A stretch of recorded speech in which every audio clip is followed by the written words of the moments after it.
Hi, sewing friends, and happy holidays. I'm sure you're getting ready to be creating some gifts for your friends, and Fit for Art is bringing you this cute little cover for a composition book. It's very easy. You could probably figure it out yourself. But what we love about it is that it lets you test all of our fun embellishment techniques in a small, flat, rectangular format. And then, of course, you can use them on your garments once you get confident with sewing with them. So we're going to take a quick look at how this composition book is put together. This one has a little borrow applique and a little bit of piecing, and I'm going to show you how I did that and the sizing that you need. And we also have this available on our blog, and it's this week's post. So middle of December, time to be getting those gifts made.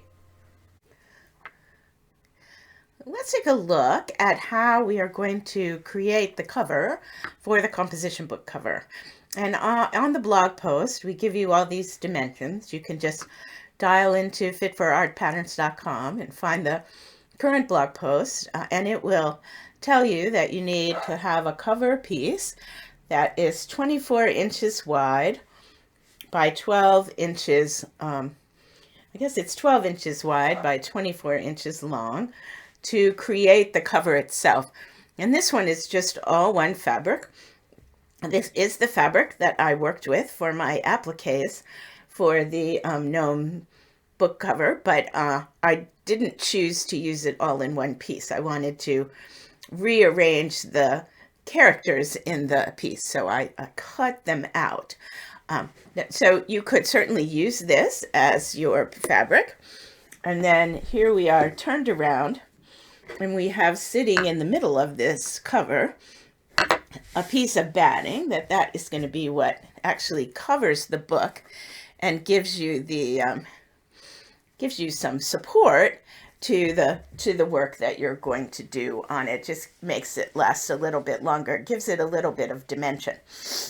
So this is what you would do. You would cut the batting, and the batting is basically the size of the composition book. We'll lay that here and you can see.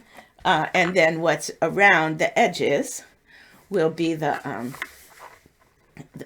pieces that will come in and make the pockets, and the pockets that will hold it onto the book itself. You'll want to check your work, make sure. Some composition books are not exactly the same size. If you're in a European country or somewhere else, you might have a very different size for your composition book. You want to have approximately 3 or 4 inches on either side here, and approximately an inch at the top and the bottom, so that you will have enough to turn under. Okay, so I'm going to move this away and go back to the one that we are making, the adorable gnome, the gnome's lawn art party is what I call it. I wanted the gnomes to be able to interact with each other, so I cut them apart. And here you can see what I did. I created these little appliques, and then I placed them where I wanted, and I created this little horizon with a So Batik gradation on the bottom to create sort of the landscape, and this is a piece of blue shirting for the top to give us the sky. So a very fun combination. And I did, in fact, just put these on here, and then I hand sewed them to the fabric. I was doing all of this with a sort of Kantha Boro running stitch because that was, I love doing that in the evening when I'm tired and I don't have to be absolutely accurate. You'll also see that I added a little bit of rickrack here ultimately. So you'll see that there are creases around the edge, and that's where the book cover turns and becomes the book cover itself. And so we're going to just turn this here, and you can see that there is the edges turned up, and then these will turn underneath, and they will be stitched down to create the little wings or sleeves that will hold this to the composition book itself. So it's time now to create those wings, and I'm going to do that on the machine. So once I show you how I'm going to do it, I'm going to leave you for a few minutes while I sew it, and then I'll come back and show you what it looks like. So this requires the whole piece to be opened up, and we're going to fold back along the edge of the batting, because we know that's the right size, or your pressed edge, whichever is best for you. So we'll fold that back on both sides like this. And then I'm going to flip this over so you can see what that looks like. And then I'm going to pin this in place to make sure it doesn't shift, and that all of that fun rickrack is just encased inside. So I'm going to pin and then stitch along these lines, and then we'll just turn it wrong side out, hand tack the top and bottom to the batting, and you'll be ready to give your gift.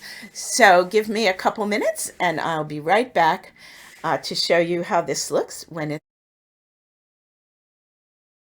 back. And I have sewn the two little side wings that were not quilted or pieced of this composition book cover on the sewing machine so that it will become a useful cover for a composition book. Here on this side you can see how it sits, and it is just along the edge, that folded edge that we had created as we flipped these over to become the wings or sleeves that will allow you to put this on the composition book cover. Now, because I have not run the batting into the edges, into the wings, which I think makes for a nicer composition than really fat edges, we're going to just turn this wrong side out, and it's not really even very full, it's not very thick, so it's easy to do this, and I don't even feel like I would have to trim it. Sometimes you would trim this out a little bit, but having that little bit of extra in there is not going to hurt. And that way, if you put it on and oops, it's not quite the right size, you can adjust it as you need to. So here we have our cover finished and ready to be put into the composition book. So I'm recycling an old composition book that belonged to my daughter Sarah in the 4th grade. She is all grown up now, and but she hadn't used very many pages of this science notebook, so it was easy to pull those out, and I'm going to use this for myself, so it doesn't matter. And I'm going to slide this little cover into one side here, and you see it fitting in there so that it is nice and smooth. You want it to be taut, you know, you don't want it to be loose.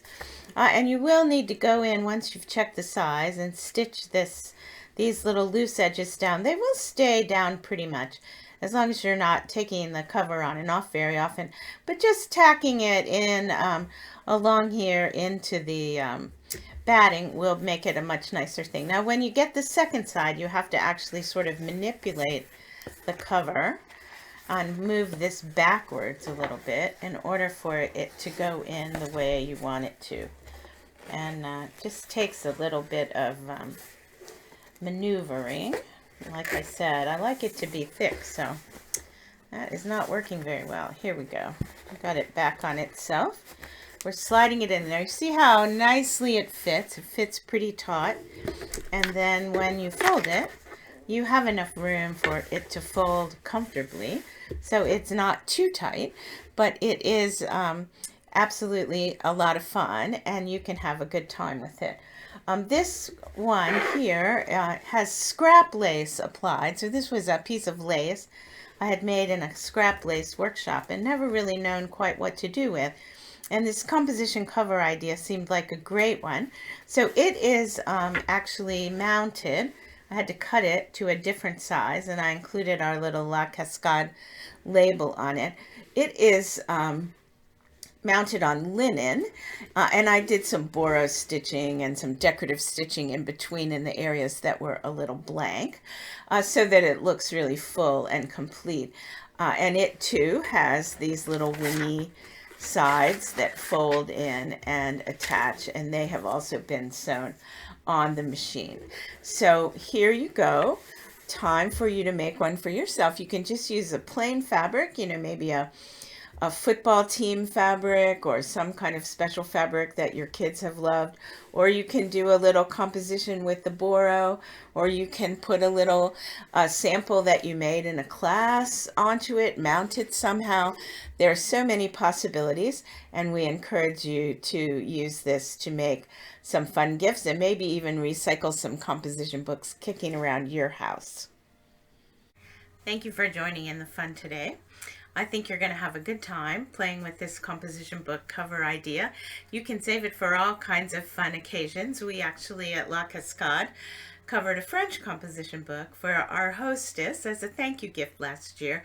The whole group applied something to the cover, and then we all signed it on the inside flaps, and it just made for such a nice little way to say thanks. So it's a great group concept if you want to do it as a group for someone maybe who's leaving or you want to say thank you to.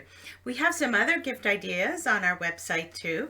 We have a free download pin, this beautiful little rose. We call it the organza rose. This one's been made with rayon, actually. We also have a little denim dahlia pin, which is one of my favorites. I usually have this attached to my coat, and I love it there, and that is a fun thing to make for a friend too, an easy gift to give. This time of year we're all wearing coats, certainly where I come from. And the other great gift idea that we have on our website is the sleep mask. And you can see here I have several with me. And this is something anyone can use if they're bothered by the light at night. I love them. This one is made with some kimono silk that has been stitched and flipped onto the base pattern. This has a beautiful brocade with a little bit of lace. And here are two that have the same boro technique that I used on the little gnome book cover. So you can see these up close on the blog that we've written about sleep masks, and there's a downloadable pattern to make a sleep mask, and it's another great way to test some of these fun embellishment techniques that we encourage you to try. Ultimately, you'll be able to put them on your clothes, or you'll be able to think once you've made a few small samples of how you will use them to embellish the things that are most meaningful for you. Thanks for following us. Thanks for joining in. Happy holidays from Fit for Art.